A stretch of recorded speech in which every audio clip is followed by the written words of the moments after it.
Manappuram finance और जो हम अभी डिस्कस कर रहे थे उससे ये सीधा जुड़ा हुआ स्टॉक है क्योंकि ये गोल्ड फाइनेंसिंग कंपनी है, एनबीएफसी है। हाँ, हालाँकि उन्होंने अभी फिलहाल में डाइवर्सिफ़ाई भी किया है और व्हीकल फाइनेंसिंग और हाउस फाइनेंसिंग इस तरह के बाकी बिज़नेसेस में भी गए हैं।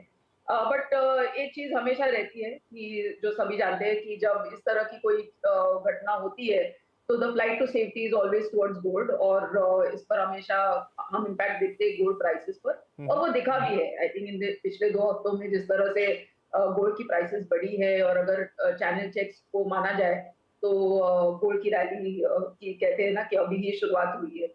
इस तरह की बात सुनने में आती है।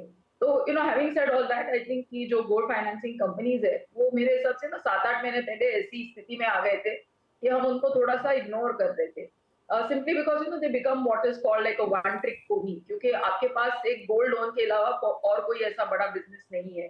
और वो भी over a period of time हमने देखा है कि जो बड़ी बैंक्स है वो उस बिज़नेसेस में गई थी और काफ़ी उन्होंने उसमें बढ़त दिखाई थी। लेकिन आई थिंक ऐसे समय पे ये once again very clearly gold financing companies focus में आई है whether it is Manappuram Muthoot finance. तो उसमें मैंने मन्नापुरम चोजन है गॉन विथ मन्नापुरम और यहाँ पे टारगेट ऑफ 240 के रख सकते हैं। चलिए, तो मन्नापुरम फाइनेंस शर्मिला जी की पसंद है, 240 के टारगेट के साथ आप इसे बाय कर सकते हैं। चलिए अविनाश, आपकी अगली पसंद।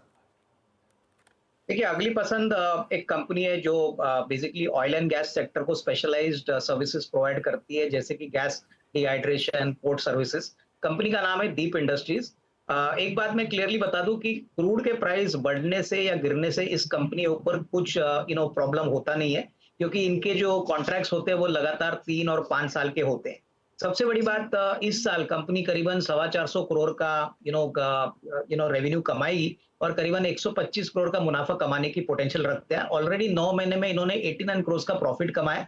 सबसे बड़ी बात, कंपनी ने एक company that is dolphin offshore खरीदी थी, जो एक लॉस मेकिंग कंपनी थी, लेकिन अभी अगले साल से ये कंपनी भी कंट्रीब्यूशन अपने रेवेन्यू और प्रॉफिट को कमाएगी। जो एनालिस्ट नॉर्मली देखते हैं, इस कंपनी में करीबन 100 करोड़ के टैक्स लॉसेज है। तो विपिन, मुझे लग रहा है कि अगले साल जो पीबीटी और पीएटी रहेगा वो मोरलेस सिमिलर रहेगा। हमारा मानना है कि अगले साल करीबन 165 करोड़ का प्रॉफिट आएगा और इस साल 20 रुपए की अर्निंग इस साल आएगी और अगले साल करीबन 25 रुपए आएगी। तो मेरे ख्याल से ये भी एक अच्छा स्टॉक है जो कम से कम 425 425 तक आपको 30 तक आपको एक अच्छा मुनाफा दे सकता है।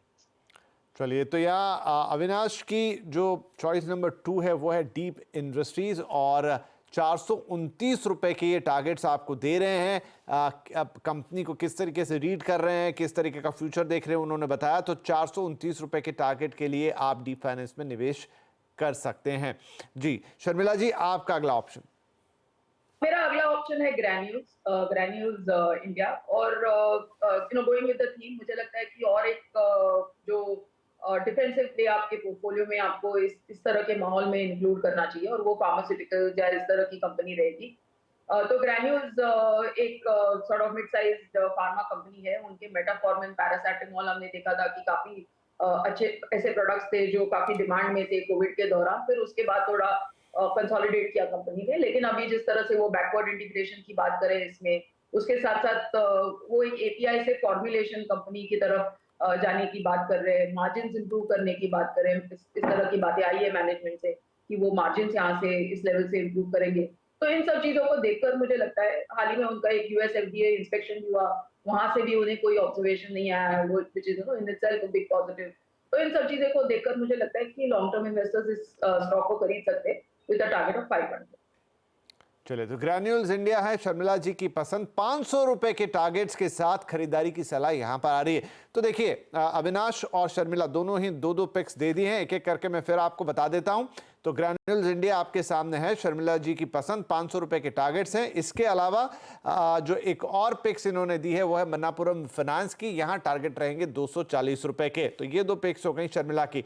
अविनाश जी की पहली पसंद थी अनंतराज इंडस्ट्रीज, यहां पर 425 रुपए के टारगेट के साथ आपको खरीदारी की सलाह दी थी। और नंबर 2 पे उन्होंने रखी है एक कंपनी डीप इंडस्ट्रीज, जो कि 429 रुपए के टारगेट के साथ वो आपको खरीदारी की सलाह दे रहे हैं। मैं ब्रेक लूं उससे पहले